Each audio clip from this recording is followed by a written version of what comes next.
Tüdrukud, paneme puusad tööle. Liisa.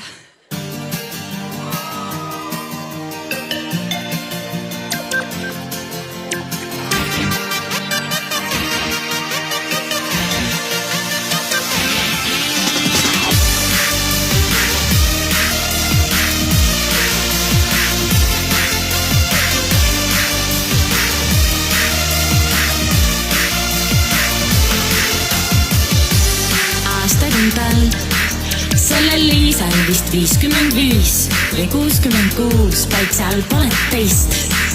Kell nii lühike kleip ja dekolte suur, ta on alati seal, kus on seltskond ja pidu ja bänd ja üks väikene naps. Oh Liisa, kas tead, iga poiss sellest unistad sa, võiks olla su laps. Liisa ei taha minna kööki, ei taha keeta sööki, ta peab poisse täis. Liisa, sa heidab piknud passi ja kodus põitab kassi, on noorus mööda läinud. Liisa ei taha minna kööki, ei taha keeta sööki, ta peab poisse täis. Liisa, sa heidab piknud passi ja kodus põitab kassi, on noorus mööda läinud. Liisa.